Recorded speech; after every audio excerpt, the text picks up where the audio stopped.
Halo semuanya, welcome di channel Pajak Smart. Kali ini gua kedatangan tamu spesial dari Soul Society Indonesia atau SSI guys, yaitu layanan konseling dan webinar psikologi.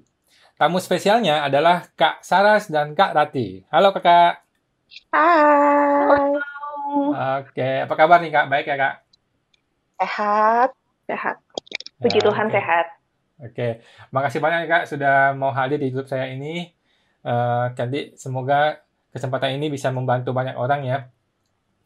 Mudah-mudahan amin. Ya. Kak Saras atau Ida Ayu Saraswati Indah Harsani, Magister Psikologi adalah psikolog ekspertis Soul Society Indonesia. Kak Rati atau AA Sagung Ratih Damayanti, Magister Psikologi adalah psikolog ekspertis dari Soul Society Indonesia. Ya. Nah, by the way, latar belakang dulu nih, kenapa gue mengundang narasumber psikolog di channel ini gitu ya. Padahal channel ini kan ngomongin ngajarin orang berbisnis gitu, terutama di konsultan pajak. Jadi channel ini selain sharing tentang bisnis, gue juga mendorong teman-teman untuk menjaga kesehatan baik fisik maupun mental gitu. Nah kalau untuk si fisik kan saya sering sekali di media sosial juga ngajakin teman-teman untuk berolahraga, sering rutin olahraga, kuatkan imun dan sebagainya gitu, diet, jaga berat badan, jaga makanan dan sebagainya gitu. Nah sekarang masalah mentalnya nih guys. Karena gue sama sekali tidak paham mengenai mental, ini teorinya rumit, prakteknya lebih rumit lagi. Makanya gue ngundang narasumber langsung ahlinya gitu. Jadi yaitu para psikolog yang profesional gitu dari Society Indonesia. Oke, jadi mari kita mulai ya guys. Hari ini gue mau bahas dua topik yang spesial yang dekat dengan hidup gue nih. Kenapa dekat? Ini yaitu perihal BPD dan bipolar. Oke, mungkin teman-teman ada atau ada yang belum pernah dengar mengenai masalah penyakit mental ini. Kita akan bahas sama-sama. Jadi kisahnya beberapa tahun lalu ya, ada teman dekat itu mendiagnosa diri sendiri sakit BPD atau borderline personality disorder gitu loh. Terus katanya mau berobat ke profesional dan sebagainya, tapi udah nggak update lagi sih. Ada juga kenalan yang katanya sakit bipolar sampai masuk ke rumah sakit, sampai berhalusinasi dan sebagainya gitu. Jadi gue cukup concern dengan masalah ini karena mental ini sama seperti fisik gitu ya. Dan gue pengen cari tahu lebih detail langsung dari para tenaga ahli profesionalnya gitu. Dan gue pengen kalian semua juga bisa memberi perhatian yang tinggi terhadap sakit mental ini dan penyembuhannya gitu ya. Nah, pertama-tama sama kakak-kakak, boleh nggak kita cocokkan istilah dulu nih, Kak, supaya nggak kena somasi gitu ya. Jadi sebenarnya cocok nggak sih disebut penyakit mental gitu, atau istilah apa yang cocok yang lebih umum gitu, Kak? Iya, yang lebih umum memang gangguan kesehatan mental ya, atau mental disorder gitu. Ya, penyakit mental gitu. Tapi sebenarnya specifically di dalam mental disorder itu ada beberapa bagiannya gitu. Seperti misalnya gangguan mood atau gangguan perilaku atau gangguan kepribadian.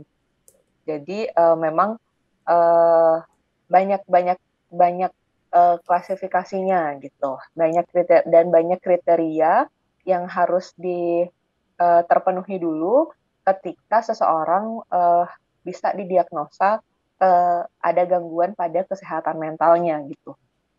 Karena kan Oh, biasanya kayak tadi kawan bilang banyak banget tuh ada beberapa teman kawan yang dia self diagnose sama hmm. dirinya dia sendiri. Nah, eh, kami-kami juga nih, terutama psikolog-psikolog ini juga banyak menemui klien-klien yang self-diagnose. Ada klien saya juga sama kayak temennya kawan mungkin. Dia bilang, oh aku ada kriteria ini. Aku merasa aku BPD gitu. Padahal sebenarnya tidak semudah itu untuk menetapkan seseorang BPD, bukan karena ada satu kriteria aja orang bisa disebut BPD atau satu kriteria saja seseorang bisa disebut bipolar atau satu kriteria saja misalnya orang bisa disebut uh, skizofrenia gitu. Kalau skizofrenia mungkin sudah mulai didengar oleh orang, terutama ketika yang sudah masuk ke ranah rumah sakit gitu-gitu udah mulai familiar sama skizofrenia gitu. Terus ada yang aku paranoid gitu, aku depresi gitu. Tapi sebenarnya depresi itu juga ada kriteria-kriterianya. Orang disebut depresi seperti apa, orang yang disebut dia hyperactive itu seperti apa gitu. Kayak misalnya kalau itu kan orang dewasa ya. Kalau di anak-anak kita biasanya dengernya yang autism, ADHD Hmm. gitu. Nah, itu kan banyak yang tiba-tiba datang, anak saya autis gitu. Ada yang main handphone terus tiba-tiba bilang, ah lu autis gitu. Padahal bukan itu sebenarnya kriterianya seseorang bisa disebut masuk dalam spektrum autism. Terus bukan juga hanya ketika seorang anak aktif bergerak ke sana kemari, dia bisa kita langsung bilang dia ADHD atau gangguan hiperaktivitas dan defisiensi konsentrasi gitu. Bukan semudah itu, banyak kriteria yang bisa ditetapkan, harus dipenuhi dulu baru bisa menetapkan diagnosa itu gitu kan. Makanya kadang-kadang kami banyak menemui klien-klien yang self diagnose gitu dan dia keburu takut untuk datang ke profesional, bisa ke psikolog atau ke psikiater gitu atau mental health counselor ya. Itu tuh banyak yang takut karena takut dijudge, didiagnose dengan label tertentu gitu. Oke, Kak jadi Ratih sebaiknya mungkin jangan nambahin. mendiagnosis diri sendiri gitu ya. Setuju sih Hmm. sama yang dibilang sama Kak Saras juga. Yang pasti memang kalau kesehatan mental, gangguan kesehatan mental itu nggak cuma bisa dilihat dari satu aspek atau satu sisi setting kehidupan gitu. Contohnya, oh mungkin ada seseorang yang memang moodnya dia bergeraknya cepat gitu, tapi hanya di setting keluarga aja. Tapi kalau di setting pertemanan, setting sekolah, setting kerjaan, dia nggak masalah kayak gitu. Itu juga kita masih perlu berhati-hati banget nentuin apakah dia beneran bipolar apa enggak gitu karena biasanya gangguan-gangguan kesehatan mental itu perilaku atau ciri-cirinya nggak hanya muncul di satu setting gitu, lebih dari 2 setting itu bisa gitu, jadi ada konsistensi gitu. Kalau permasalahannya atau uh, perilakunya itu hanya muncul di setting pertemanan atau setting sekolah, berarti kan ada fokusnya langsung kayak, oh sekolahnya kenapa nih, ada apa dia di dalam sekolah, ada apa dia di dalam pertemanan. Tetapi kalau settingnya itu konsisten antar 2 sampai 3 setting lainnya, itu berarti kan, oh ada apa nih di dalam si anaknya ini, melihat lingkungannya dia yang beragam seperti itu gitu. Jadi memang kita juga perlu berhati-hati banget untuk mendiagnosa uh, seorang apakah dia beneran memiliki gangguan kesehatan mental atau sedang mengalami stres atau yang seperti apa. Gitu sih. Oke, jadi bisa saya simpulkan nggak cuma satu ciri-ciri bisa langsung dijudge, terus mesti ada konsistensi baru bisa dibilang itu sakit atau enggak gitu ya. Yes. Hmm, Sama kayak oke. sakit fisik sih pada akhirnya ya Kak ya. Iya, iya, Kalau iya, sakit iya. fisik mungkin kelihatan kali ya. Maksudnya kayak kalau kita demam gitu, kita ada batuknya, ada pileknya, terus badannya suhu tubuhnya berapa gitu. Tapi kalau sebenarnya mental health itu kan nggak bisa terlihat. Makanya Kak Awan tadi bilang susah banget nih paham tentang mental health. Iya benar gitu. Kami Hmm. pun eh, belajar dan sampai jadi psikolog yang baru beberapa tahun ini ya dibandingkan senior-senior kami itu pasti jauh lebih pengalaman jauh lebih banyak. Tapi untuk berproses sampai di situ itu juga untuk paham gimana karakteristik orang. Makanya biasanya konseling itu nggak pernah sekali. Ada Hmm. beberapa session Hmm. klien-klien dan kalau dibilang biaya konseling mahal gitu, hmm, karena waktunya juga lama. Oke. Nah, Hmm. karena satu sesi konseling itu kalau kita bilang ya, satu sesi konseling paling minimal gitu misalnya 45 menit sampai 60 menit. Sometimes we have nothing, we got nothing. Karena di dalam 60 menit itu bukan berarti kita akan tahu keseluruhan apa yang terjadi di dalam hidupnya klien ini dengan dalam waktu 60 menit dan kita bisa langsung diagnos dia seperti apa.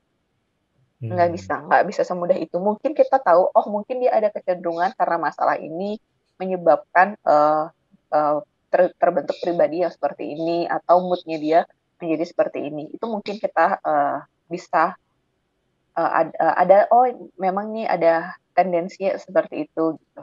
Tapi kalau menetapkan langsung diagnosnya dalam waktu 60 menit gitu, 45 menit, saya rasa teman-teman psikolog dan senior-senior pun tidak bisa menetapkannya, dan pasti mereka harus melakukan asesmen ulang dengan dalam beberapa sesi. Asesmen psikologi itu banyak ya, bukan hanya tes psikologi saja, tapi wawancara psikologi dan termasuk observasi. Jadi jangan heran kalau misalnya datang ke psikolog terus tiba-tiba diajakin main gitu. Anaknya diajakin main kalau minta terapi anak gitu, atau bilang anaknya bermasalah nih gitu. Kenapa nggak diajakin ngobrol aja? Bukan hanya ngobrol. Tools kami untuk dapat hasil keseluruhan pemeriksaan psikologi itu, tapi dari observasi, dari tes psikologi, dari wawancara, itu semua dari situ. Dan itu butuh kadang-kadang, kalau terutama ya kalau sama anak-anak yang di bawah 5 tahun gitu, di bawah usia sekolah,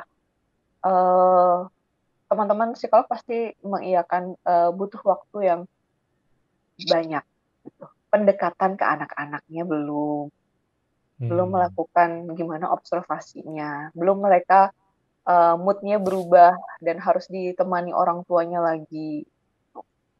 Itu prosesnya panjang. Kalau dibilang apakah dalam satu konseling selesai permasalahannya, belum tentu. Masing-masing orang pun kriterianya berbeda, karakteristik mereka berbeda-beda. Dan banyaknya sesi itu tiap orang pasti beda-beda. Tergantung permasalahan mereka dan bagaimana mereka mampu untuk struggle dengan permasalahannya dan mau menjalankan proses terapi. Oke, Kak. Oke, cukup rumit kayaknya. Jadi sebaiknya kalau teman-teman anaknya ada ciri-ciri, sebaiknya dikonsultasikan lebih dahulu sebelum melakukan judgement ya. Iya benar. Karena saya pernah baca dan saya pernah dengar sharing dari senior-senior nih gitu. Sebaiknya tes psikologi itu memang dilakukan setiap naik tingkatan, bukan karena setiap naik tingkatan, misalnya anaknya dari TK mau masuk SD, dari SD mau masuk SMP, dari SMP mau masuk SMA, dari SMA mau masuk kuliah gitu, dari kuliah mau bekerja, itu kan ada pertumbuhan dan perkembangan mereka. Nah itu perlu diakses. Jadi hasil yang ketika anaknya dari TK masuk SD itu belum tentu hasilnya sama ketika dia dari SD mau masuk SMP. Karena sudah terjadi proses dia belajar di lingkungannya dia, belajar dalam keluarganya dia, ada nilai-nilai yang dia diinternalisasi, dan itu bisa jadi juga membantu dia untuk mengubah cara berpikirnya, mengubah perilakunya gitu. Tapi di sekolah kita belum ada seperti itu ya, Kak ya? Belum ada assessment yang rutin seperti itu? Beberapa sekolah kayaknya ada deh itu. Tergantung kurikulum sekolah. Oh, tapi bukan program pemerintah ya? Belum ada pemerintah membuat program seperti itu ya? Belum, pemerintah belum. Oh, berarti dibiayakan kepada sekolah itu sendiri dong? Biaya dibebankan ke orang tua sendiri. Dan kalau ada orang tua yang aware gitu, biasanya orang tuanya akan cari sendiri gitu. Padahal seharusnya tiap kenaikan sekolah itu harusnya ada assessment seperti itu ya. Itu benar sih, masuk akal ya. Idealnya sih seperti itu ya. Gitu. Ya. Sama seperti orang cek dokter gigi gitu. Tiap 6 bulan kan mesti dicek gitu. Itu kan udah standar seperti itu ya. Oke, Kak, kita kembali ke BPD dan bipolar. Jadi boleh nggak dijelaskan lebih detail apa sebenarnya BPD, apa sebenarnya bipolar gitu? Apakah ini barang yang sama atau beda? Ini gangguan yang sama atau beda? Terus latar belakangnya apa? Dan kenapa orang bisa sakit ini gitu? Boleh diterangkan dengan bahasa yang mudah dipahami Kak oleh orang-orang umum seperti kita nih, seperti saya ini. Jadi sih kalau bipolar sama BPD, bedanya kalau dari pengelompokan gangguan kesehatannya itu juga udah berbeda gitu. Kalau bipolar itu termasuk gangguan mood. Sedangkan kalau BPD atau borderline personality disorder itu adalah salah satu dari 10 gangguan kepribadian. Jadi gangguan kepribadian itu ada banyak gitu, dan gangguan di bagian emosi juga ada banyak gitu. Perbedaannya, kedua hal ini tentunya udah beda ya. Yang satu hanya khusus nuansanya hanya khusus mood dan emosi, sedangkan yang satunya lagi itu udah personality. Yang berarti ada tidak hanya permasalahan di dalam mood, tetapi juga ada permasalahan di dalam relasi, permasalahan di dalam citra diri dan juga permasalahan di afek atau afeknya gitu kan, perasaannya. Nah, kedua hal ini sebenarnya berbeda tetapi sering tumpang tindih karena ada ciri yang sama di antara keduanya gitu. Jadi kalau BPD ini termasuk salah satu gangguan kesehatan mental yang ciri utamanya adalah pergerakan emosinya itu drastis, bisa dari A sampai Z itu dalam waktu yang singkat. Nah, bipolar juga sama seperti itu. Pergerakan mood-nya juga beda, bisa dari juga cepat gitu, bisa dari A sampai Z itu dengan cepat. Tapi yang membedakannya adalah kalau bipolar itu biasanya kayak musiman gitu, ada fase-fase khususnya. Ada fase di mana si orang ini tuh tiba-tiba depresi atau tiba-tiba mood-nya jadi anjlok banget. Nggak mau keluar rumah, nggak mau ketemu sama orang, nggak mau makan, nggak mau beraktivitas, semua kerjanya ditinggalin. Itu termasuk fase depresi dan itu berlangsungnya sekitar 1 minggu. 4 hari sampai 1 mingguan itu minimal. Bisa lebih dari situ. Bisa berbulan-bulan gitu. Nah, selain depresi, ada fase depresi, ada juga fase manik atau fase di mana orang ini tuh sangat-sangat bertenaga. Dia bisa melakukan semua pekerjaannya. Dan dia sampai kayak saking dia ngerasa pekerjaannya itu sudah lancar banget, dia sampai milih, aku masih semangat, aku nggak usah tidur aja deh, gitu. Jadi kayak kebutuhan untuk tidurnya pun juga kurang. Dan dia merasa nggak masalah di hal itu, gitu. Jadi dia merasa sangat bersemangat, merasa ingin keluar terus, merasa ingin kemana-mana, merasa ingin melakukan apapun. Dan itu juga ada masanya. Masanya juga sama seperti masa depresi itu. Sekitar 4 sampai 1 minggu itu minimal, dan juga ada yang bisa lebih gitu. Sedangkan kalau bipolar itu nggak cuma soal mood yang tadi. Di orang yang di orang yang BPD, itu nggak cuma ada perubahan mood gitu, tetapi ada juga kayak merasa empty atau merasa hampa di dalam dirinya. Kemudian ada merasa ada keinginan untuk menghindari penolakan dari orang, kemudian ada merasa sulit untuk mengatasi marahnya gitu. Jadi tiba-tiba marah dengan kesalahan orang yang kecil aja gitu, dia langsung marahnya bisa kayak mau banting barang, ngancurin barang, bisa ekstrim gitu ekspresi marahnya gitu. Dan yang menjadi perbedaan soal perubahan mood antara orang bipolar sama orang BPD adalah kalau orang BPD, perubahan mood-nya itu bisa cepat banget. Dalam waktu 1 jam, 1 hari dia bisa berubah mood-nya. Kayak cuaca yang tiba-tiba berubah gitu, tiba-tiba ada petir, tiba-tiba ada cuaca mendung, tiba-tiba ada cerah gitu. Sedangkan kalau orang yang bipolar itu mood-nya itu kayak sifatnya kayak musiman. Ada lagi musim panas atau musim yang lagi hype-nya banget, semangat banget. Terus ada lagi musim hujan atau musim yang di mana dia gloomy terus di masa itu. Gitu. Itu yang menjadi beberapa pembedanya antara orang BPD sama orang bipolar.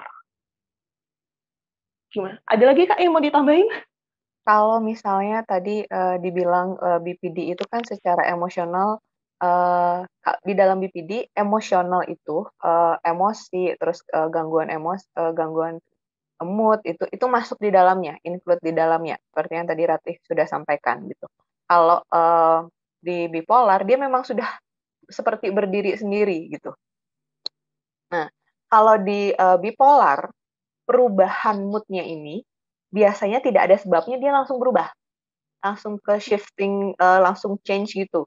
Dari misalnya kayak tadi Rati bilang seminggu nih dia dalam fase yang depresi, nggak mau kemana-mana, cuma di rumah aja, merasa dia tuh lemas, nggak mau ketemu orang gitu, merasa dia nggak sulit untuk memutuskan sesuatu, tapi dalam 1 minggu berikutnya dia bisa langsung tiba-tiba berubah aja mood-nya.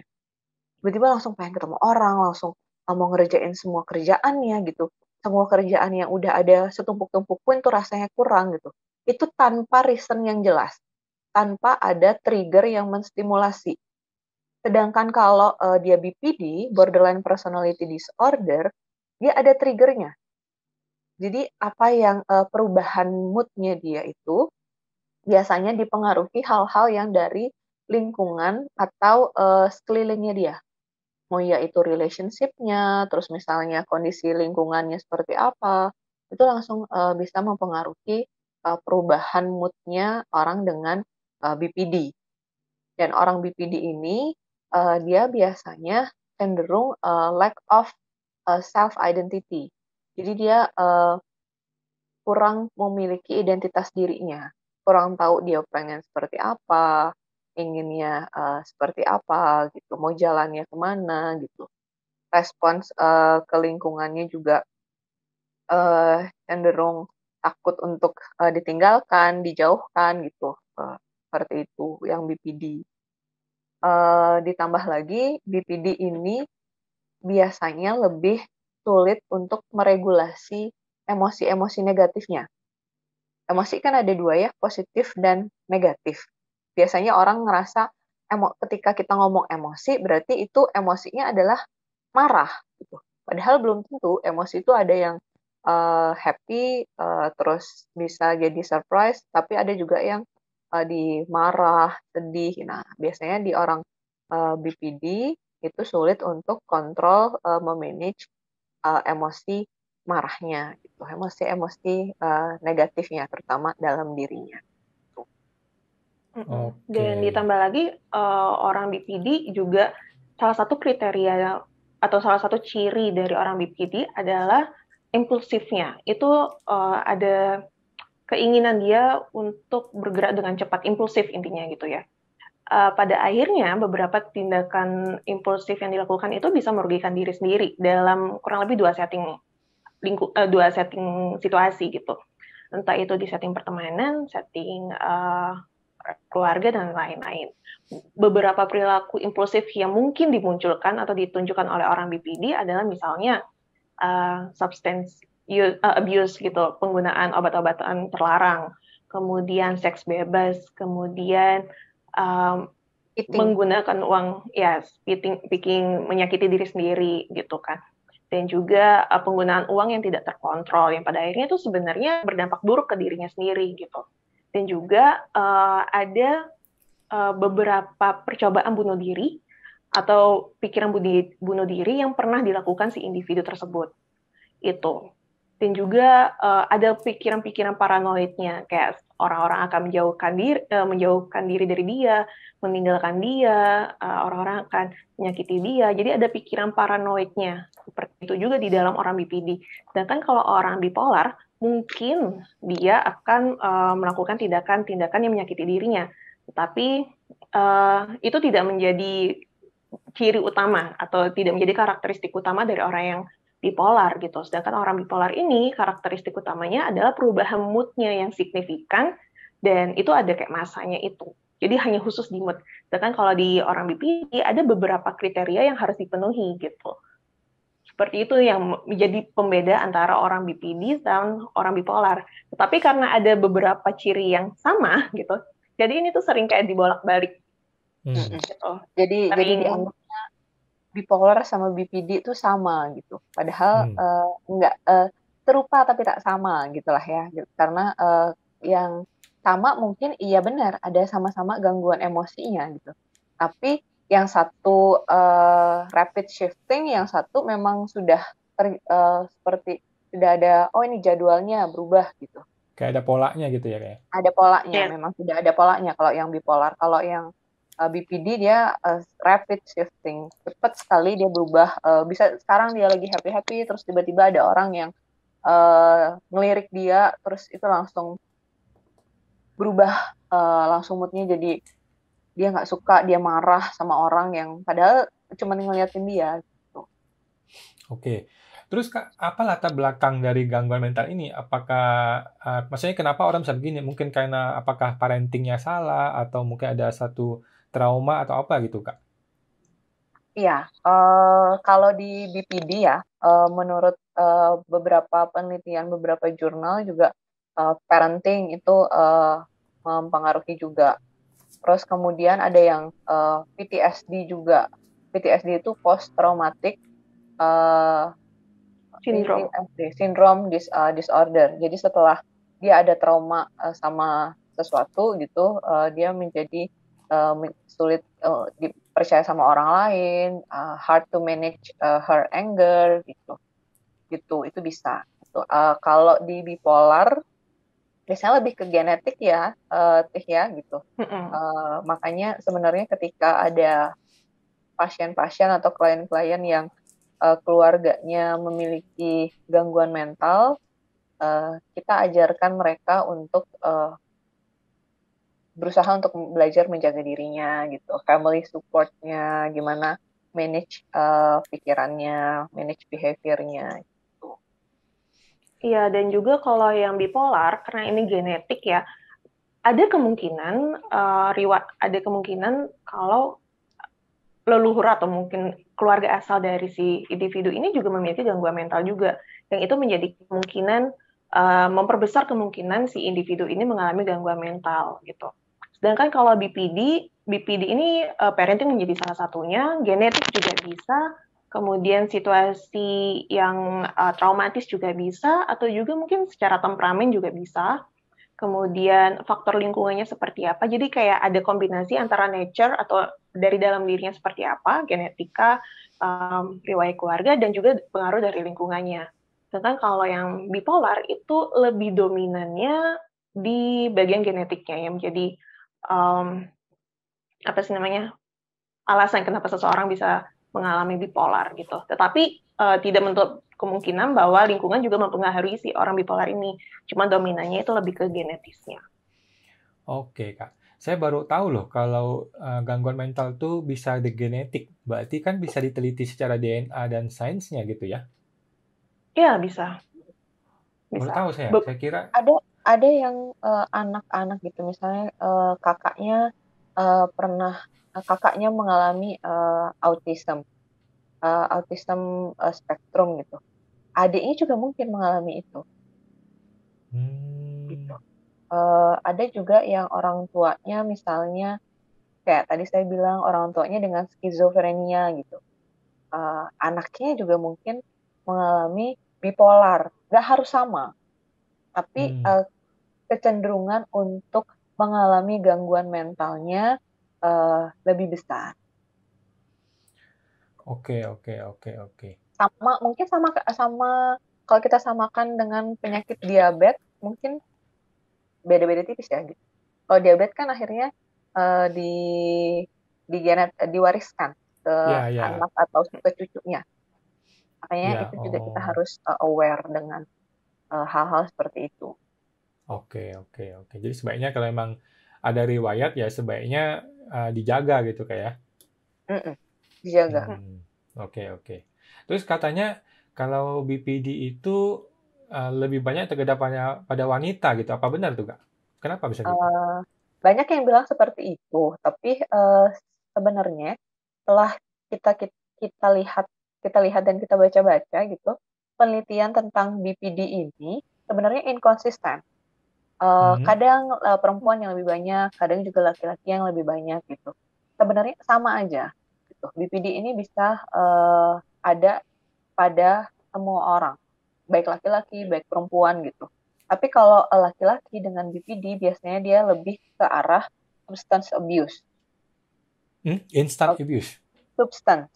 Penggunaan obat-obatan terlarang.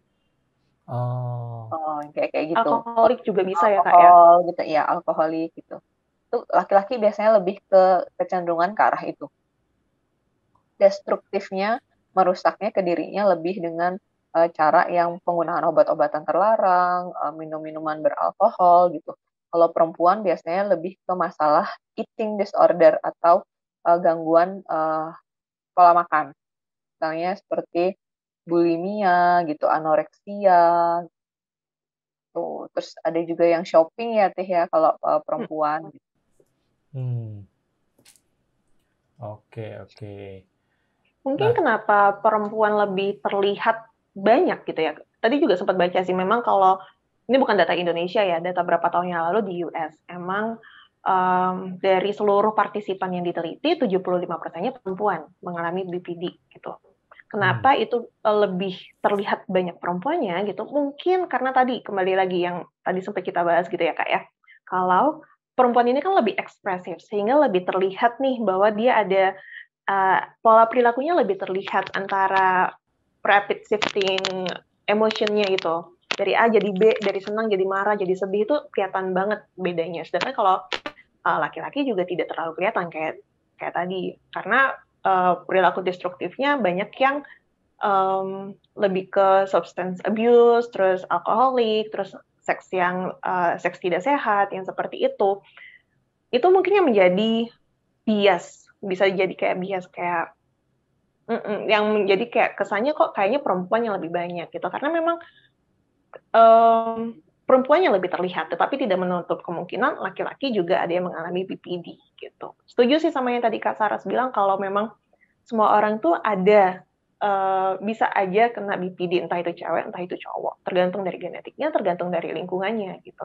Memang secara data saat ini dominannya perempuan. Gitu. Tapi itu nggak konsisten juga sih.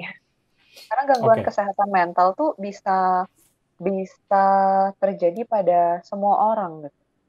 Even mungkin gangguan kesehatan mental itu kan bukan hanya ketika dia didiagnos dengan penyakit tertentu, dengan gangguan tertentu ya gitu. Tapi ketika seseorang merasa dia mulai stres, dia mulai overload, burnout dengan pekerjaannya gitu. Itu juga artinya dia sudah mengalami gangguan di kesehatan mentalnya. Nah, itu mau laki-laki, mau perempuan, mau anak-anak, remaja, dewasa, lansia juga bisa mengalami itu gitu. Nah, tapi kadang-kadang itu tidak disadari sama banyak orang dan akhirnya memilih ya udah biarin aja, nggak apa-apa kok, mungkin cuma lelah. Tapi ketika lelah, apa yang mesti dilakukan? Ketika lelah dengan pekerjaan, mesti gimana? Mesti apa? Mau cari pertolongannya kemana? Gitu. Oke. Terus ini Kak, contoh nih, kalau kita sakit demam, itu kan ada batasan berapa derajat saya pasti ke rumah sakit, ada batasan berapa derajat saya cukup bed rest aja, dan saya mesti minum obat sendiri aja gitu. Nah, dalam gangguan mental ini ada nggak sih semacam screening awal gitu, atau ada website, atau ada semacam tes awal, supaya saya bisa memutuskan nih, oh ini sudah di level ini, saya mesti ke psikolog, atau ini masih di level ini, saya bisa melakukan tindakan-tindakan mandiri, atau gimana gitu Kak? Ada nggak sih semacam screening awal seperti itu? Kalau screening awal, tes-tes psikologi itu banyak banget yang tersebar di website. Either itu valid atau nggak valid ya gitu. Tapi yang pasti adalah ketika ketika kesehatan mentalnya mulai terganggu dan mempengaruhi bagaimana seseorang berrelasi sama orang lain, bagaimana dia menjalani aktivitas sehari-harinya, pekerjaannya dia, lalu tidurnya dia, daily activities-nya dia, dan itu sudah sangat-sangat mempengaruhi dan berakibat buruk ke dia, bagaimana cara berpikirnya yang misalnya awalnya dia baik-baik aja, dia dulu waktu sebelum bekerja di suatu tempat dia happy, senang-senang aja, ketika pindah tempat kerja dia tiba-tiba kok ngerasa dia lemes aja, merasa nggak berharga, merasa pekerjaan yang dia lakukan nggak berguna dan dia pengen tiba-tiba pengen ada suicidal thoughts atau pemikiran untuk bunuh diri gitu. Itu dia harus segera mencari pertolongan. Gitu. Sebaiknya memang nggak usah nunggu ada suicidal thoughts atau usaha untuk bunuh diri. Ketika sudah merasa memang kayaknya aku udah nggak sanggup gitu. Kayaknya aku udah stres banget nih gitu. Nah, itu mesti langsung cari pertolongan. Setuju. Kadang juga mungkin yang bisa dilihat itu menjadi tanda gitu ya. Yang biasa aku kasih tahu ke klien-klienku itu adalah ketika situasinya dia atau kondisinya dia itu setidaknya mengganggu di antara pikirannya, perasaannya, perilakunya, atau fisiknya. Karena kadang gangguan mental ini juga kerasa sampai ke fisik gitu. Misal kayak stres berlebihan terus perutnya sakit, mules gitu. dan mencret berapa hari itu juga bisa menjadi tanda gitu. Atau jadi keringat dingin gitu. Jadi bisa cek ke dirinya sendiri. Atau bisa juga dengan melihat, misal nih dia sudah sejauh ini dia lelah misalnya gitu ya. Terus dia sudah melakukan beberapa tindakan self care gitu kan, tindakan yang merawat diri yang selama ini dia sudah lakukan. Tapi hingga saat ini um, usahanya tuh nggak menghasilkan apapun gitu. Perasaannya tetap masih low mood gitu, masih sedih terus, masih enggan makan, nggak mau ngapa-ngapain. Nah di saat itu boleh banget langsung ke psikolog atau psikiater di tempatnya dia, atau mungkin secara online juga bisa gitu. Jadi kayak nggak hanya sampai parah-parah banget gitu, tapi bisa juga dicek selama ini dengan usahaku yang sudah kulakukan ada dampak positifnya nggak gitu. Kalau tidak terasa ada dampak positifnya atau mungkin stagnan nih, nggak ada perubahan gitu, coba langsung cek aja ke psikolog gitu. Bahkan Oke. mungkin beberapa klien yang dia sudah aware sama mental health-nya dia akan datang langsung ke psikolog atau mental health profesional hanya untuk sekedar sharing gitu. Beberapa klienku itu terutama yang online ya, mereka banyak yang request schedule untuk konsultasi itu untuk konseling hanya untuk mereka didengarkan unek-uneknya aja. Setelah itu ya udah gitu, udah ya Kak gitu, aku ngerasa I feel better setelah ada orang yang mau mendengarkan aku. Ada tempat aku untuk mencurahkan unek-unekku. Karena seringkali kita itu takut untuk cerita ke orang lain karena merasa orang lain tuh udah punya masalah sendiri. Ketika kita cerita ke orang lain, itu tentu Betul, betul. akan itu akan membebani dia gitu. Padahal secara tidak sadar kita pun mendengarkan orang lain terus-menerus, tapi kita nggak pernah membuang apa yang kita rasakan. Emosi-emosi negatif yang kita rasakan tuh nggak pernah kita sampaikan atau kita ungkapkan atau kita ekspresikan gitu, dan itu malah bikin orang itu jadi merasa stressful, "Kok aku lelah terus ya? Padahal aku udah mencapai posisi yang aku inginkan, tapi kenapa aku merasa aku nggak puas dengan diriku?" Nah, itu Hmm. kadang-kadang yang orang-orang lupa, berusaha untuk menjadi pendengar yang baik, tapi tidak berusaha untuk juga membantu dirinya untuk menjaga kesehatannya gitu. Hmm. Tuh, Oke, Setuju, oke, itu oke. banyak setuju, itu setuju. itu banyak nggak? Itu banyak ya kan Teh ya gitu, Banyak maksudnya, banyak banget, eee banyak banget. aku merasa, "Oh, kok semakin hari semakin banyak ya orang yang merasa, kenapa ya Kak, aku nggak tahu, aku tiba-tiba marah, aku tiba-tiba nangis," gitu. Oh, setelah di-konseling, oh ternyata dia memang tidak pernah, dia tidak berani, untuk menceritakan masalahnya karena dia takut orang lain terbebani. Padahal Hmm. dia selalu menjadi pendengar dari orang lain gitu. Hmm. Kadang Betul, pun betul. juga mereka sebenarnya tahu, cuma bingung memulai Mhm. gitu. Jadi butuh penguatan lebih tepatnya kadang kalau ke konseling gitu ya Kak ya. Hmm. Oke, oke, oke. Oke, Kak. Kalau boleh tahu nggak, Kak, ini bagaimana sih proses penyembuhan dari WPD bipolar ini kalau memang sudah di tahap ketemu dengan klien gitu, secara ringkasnya bagaimana sih tahap-tahap penyembuhan dari BPD bipolar ini, Kak? Kalau BPD, biasanya, lebih berfokus pada, psikoterapi, gitu. Mengubah, cara pikirnya, perilakunya seperti apa, bagaimana dia me-manage emosinya, bagaimana dia me-manage dirinya, aware dengan, feelings yang dia punya gitu, aware dengan, feelings yang dimiliki oleh orang lain gitu. Biasanya kalau di BPD, di situ. Tapi tidak juga menutup kemungkinan, untuk BPD itu mendapatkan, psikofarmakologi atau, medikasi, obat-obatan untuk Hmm. mengontrol, perubahan mood-nya yang sangat, cepat misalnya, gitu. Hmm. Terus, biasanya kalau di, BPD dia, ada teknik yang namanya dialectical bipolar therapy, itu ada Behavioral Kak. behavioral therapy itu. Itu Mm-mm. biasanya ada, beberapa step-nya, gitu. Hmm. Itu kalau yang di BPD, dia fokusnya sama, psikoterapi. Kalau Hmm. yang di bipolar, biasanya dia difokuskan sama medikasi dulu, obat-obatan dulu. Oh gitu. Baru dibantu nanti untuk belajar controlling dirinya dia dengan psikoterapi.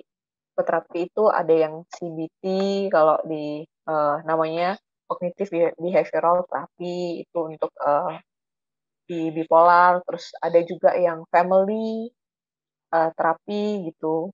Itu ada psikoedukasi untuk keluarganya dan orang-orang terdekatnya, dan termasuk ke klien tentang apa itu bipolar. Yes, setuju Gitu. sih. Kalau yang kenapa tadi kan kayak langsung kaget gitu ya Kak, awalnya kayak, oh pakai medikasi ya kalau bipolar ya gitu. Itu Iya. karena bipolar kan tadi salah satu penyebab dominannya itu adalah genetiknya yang bermasalah gitu kan. Ada permasalahan di Oh bagian iya, genetis gitu. betul. Sehingga pengobatan menggunakan obat-obatan itu membantu setidaknya menjadi lebih stabil dulu nih emosinya. Nggak terlalu berubah moodnya, nggak signifikan seperti yang sebelum-sebelumnya gitu.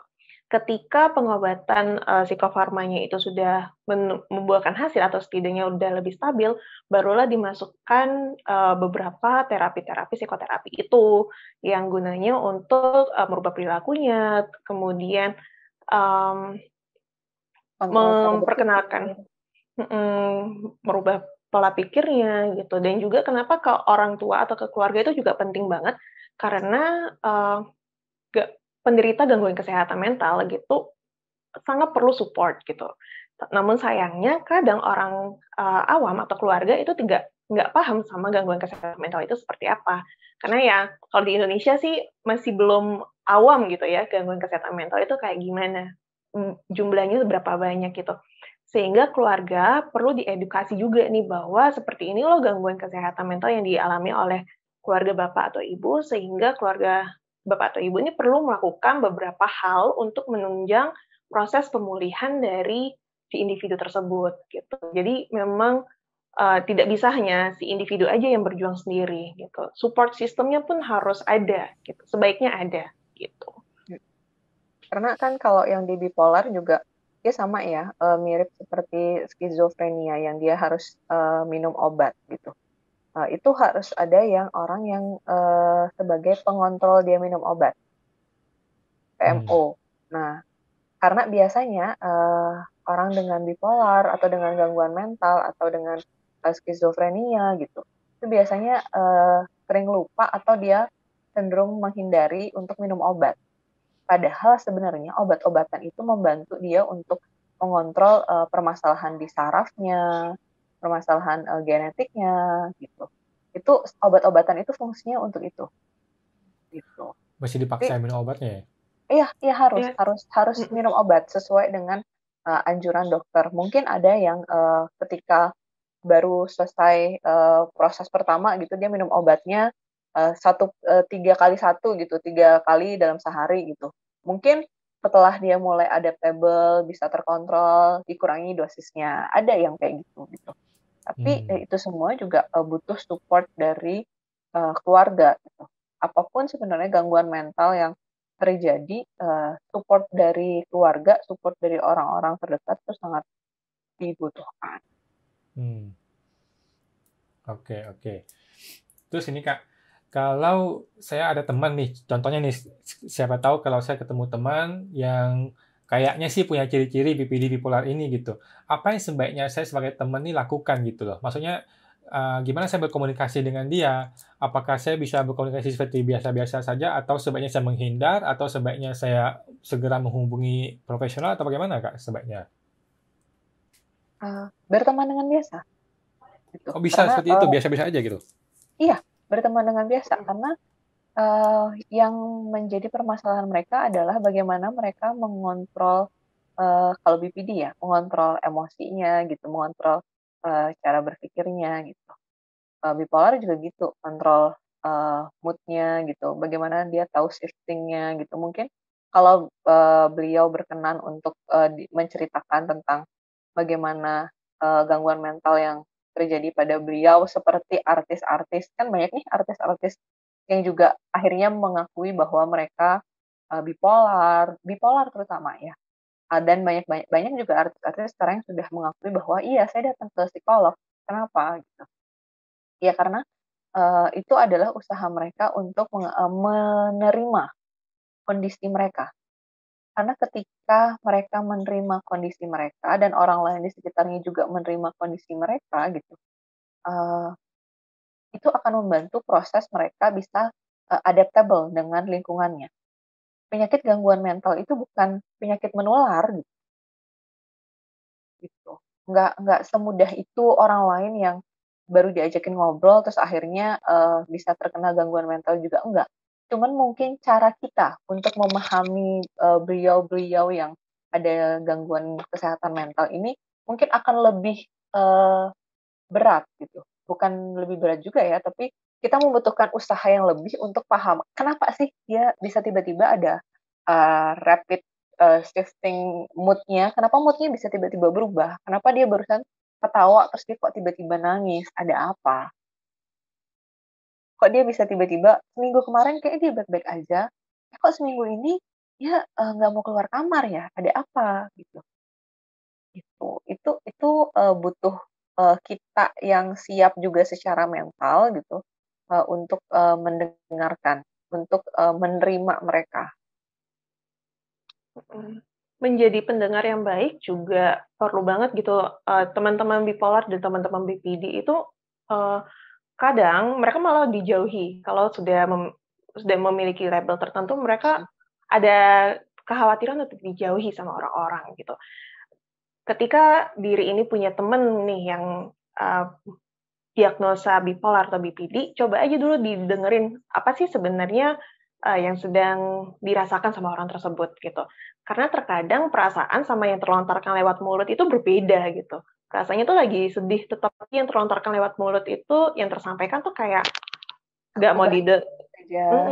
jadi kayak berbeda gitu. Jadi memang menjadi teman yang bisa mendengarkan, bisa berempati, bisa bersimpati sama teman-teman yang memiliki gangguan kesehatan mental itu sangat-sangat bermanfaat banget gitu.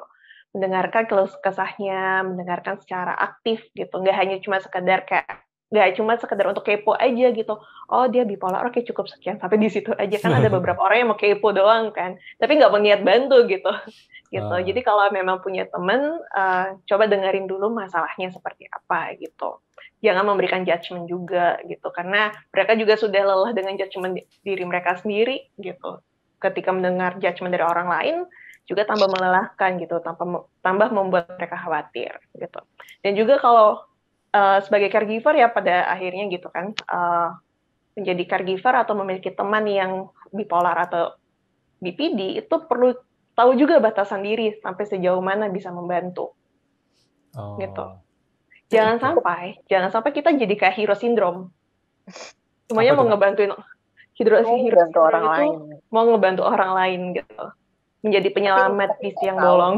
ya, tapi nggak tahu sebenarnya, kalau udah memang menawarkan diri jadi caregiver gitu, berarti harus paham dulu nih gitu, BPD itu apa sih gitu, bipolar tuh apa sih? Apa yang mungkin terjadi ketika, mereka, orang BPD ada sesuatu yang men-trigger dia atau menstimulasi perubahan mood-nya, jadi dia tiba-tiba marah, dia tiba-tiba sedih gitu.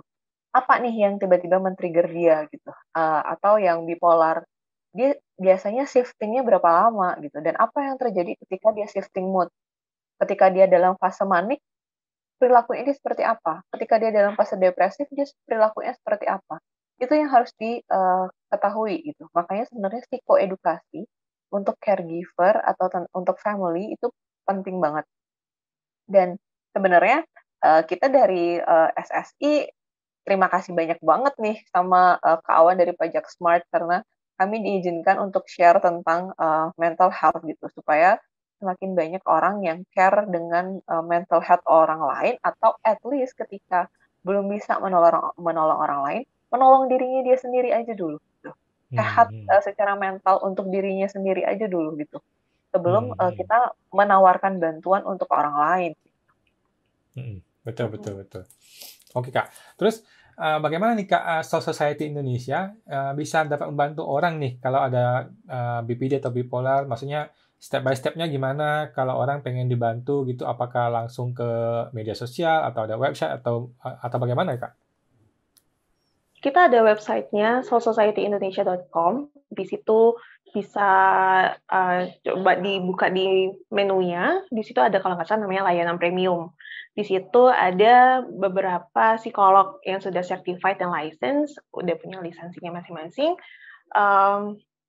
Dengan jadwalnya tertentu. Ada jadwalnya tertentu, ada juga spesialisasi atau minat case-nya masing-masing gitu. Jadi kalau teman-teman ada yang merasa ingin atau berkonsultasi gitu ya, bisa langsung buka di website-nya gitu dan sesuaikan dengan jadwalnya teman-teman gitu. Atau mau gampangnya bisa juga lewat di buka Instagram kami di Soul Society Indonesia. Di situ ada link di bio-nya, di situ bisa langsung diklik dan terbuka ada layanan premium gitu. Kami juga ada peer counselor gitu. Peer counselor ini adalah salah satu layanan konsultasi dan konseling kami yang bersifatnya gratis gitu. Dan sifatnya teman-teman sebaya gitu ya. Jadi kalau mungkin bingung gitu ya mau konsultasi pertama gimana, bisa langsung ke peer counselor dulu gitu. Tapi kalau teman-teman dari peer counselor ngerasa oh kayaknya ini perlu yang lebih ahli atau yang perlu lebih mantap nih, maksudnya konsultasi lanjutan tuh bisa langsung ke di layanan premium kami gitu. Jadi bisa cek di Instagram atau di website kami gitu. Oke. Jadi teman-teman bisa langsung ke website soulsocietyindonesia.com ya Kak ya? Oke, atau ke Instagramnya. Oke, terakhir nih Kak. Gangguan mental ini kan dianggap masih tabu oleh sebagian masyarakat kita ya. Ada yang malu, ada yang takut, nggak berani, takut judgement dan sebagainya. Banyak orang tuh masih punya pikiran, pokoknya kalau sakit mental ke tempat ibadah gitu, beres gitu. Nah, bagaimana nih kakak-kakak bisa tolong bantu dong yakinkan teman-teman nih para pendengar YouTube ini agar lebih paham konsep ini dan lebih berani untuk melakukan upaya-upaya aktif untuk penyembuhan diri gitu Kak. Pernah, teman-teman semua pasti pernah dengar mens sana in corpore sano ya gitu. Itu udah istilah yang dari zaman kita SD ada pelajaran penjaskes olahraga gitu. Itu udah ada gitu di dalam diri yang sehat pasti ada jiwa yang sehat gitu. Ya, there is no health without mental health gitu. Karena sebenarnya kesehatan itu semuanya bukan hanya fisik tapi juga kesehatan mental dan kesehatan spiritual juga. Itu udah menurut WHO gitu. Ketika fisik kita sakit, itu juga mungkin akan mempengaruhi gimana cara berpikir kita, perilaku kita gitu. Tapi ketika mental kita juga sakit, itu juga dapat mempengaruhi kondisi fisik kita. Ketika kita stres, ketika kita nggak nyaman dengan diri kita, tidak nyaman dengan apa yang kita lakukan gitu. Banyak sekali yang unek-unek yang kita pikirkan bisa jadi ada beberapa gejala fisik yang muncul. Yaitu bisa jadi sakit perut, terus ada keluhan di lambung, mungkin bisa tiba-tiba sesak nafas gitu. Nggak usah nunggu kejadian seperti itu. Kalau sudah merasa teman-teman mumet, teman-teman lelah dan butuh bantuan, ayo ke psikolog. Datang ke psikolog itu banyak. Teman-teman mau cerita aja, nggak apa-apa gitu. Fungsinya banyak, gunanya banyak. Dan here we are, kami para psychologist memang punya kemampuan dan kami dididik, dilatih untuk menjadi teman sharingnya teman-teman dan apapun itu gangguan kesehatan mental tidak boleh mendapatkan judgement karena walau orang sakit ya sama seperti orang sakit demam, flu atau patah tulang atau seperti sekarang dalam kondisi pandemi semuanya butuh dukungan. Mari kita sama-sama saling support satu sama lain, saling membantu satu sama lain karena itulah sebenarnya esensinya hidup sebagai makhluk sosial. Ya, ya. Setuju sama sih. Kurang lebih sama ya kayak Kak Saras gitu. Bahwa diri ini tuh juga ada kapasitasnya gitu. Semakin memaksakan diri untuk menjalani hari tapi nggak tahu cara jalan keluarnya gitu, itu kayak bunuh diri secara perlahan gitu. Mengikis diri secara perlahan. Kalau di dalam diri sudah terasa penuh nih, pikiran sama emosinya sudah terasa penuh, nggak apa-apa, dikeluarkan aja dulu, bisa keluarkan. Kalau mungkin masih ragu untuk ke psikolog, keluarin dulu ke teman. Tapi kalau teman-temannya dirasa tidak bisa membackup, cobalah untuk ke psikolog. It's okay. Walaupun berat gitu ya, maksudnya untuk melangkahkan kaki ke psikolog pun, atau ke psikiater, atau ikut konseling sekalipun, itu pasti pertimbangannya besar gitu. Tetapi tidak ada salahnya untuk mencoba.